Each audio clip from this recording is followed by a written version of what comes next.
Government జాబే. ఏం జరిగింది అసలు? సార్ బిడ్డను నేను ఆడ కూర్చుని తిని సార్, ఆడ కూర్చుండేప్పుడు బిడ్డ వచ్చి నిల్చున్నోడే నీ కింద కూర్చుని తిని వాళ్ళు పెద్దనైన వయసు మంచి వచ్చి బిడ్డని సైబడి ఇచ్చి ఇట్లా ఇచ్చేసి అట్ట బాక్స్ ఎత్తి పెడతారు.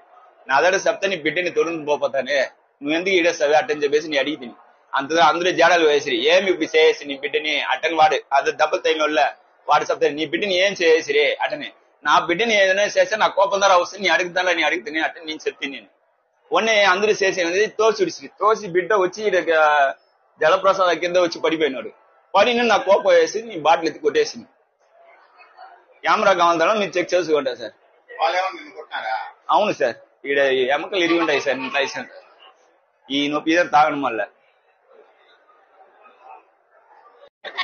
తప్పు మీరు డిసైడ్ చేయండి. అక్కడ ఏం జరిగిందంటే ఈయన తాలూకు పెట్టి ఆయన జరిపాడు. ఆ పెట్టే వస్తువు ఏదైతే ఉందో వస్తువు జరిపాడు. జస్ట్ ఈయనే అడిగాడు, నా వస్తువు ఎందుకు జరిపోయా అని అడిగాడు. నీ వస్తువు నేను జరపలేదు చూసి మాట్లాడని అవతల ఆయన అన్నాడు.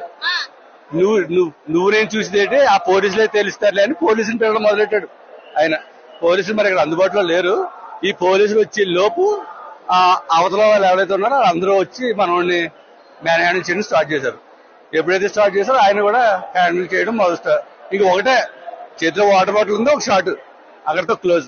తర్వాత ఆయన్నే కొట్టడం స్టార్ట్ చేశారు. ఇంకా అంతే, జనం అంతా ఏకమైపోయారు. ఇంకా అక్కడైతే జరిగింది అదండి.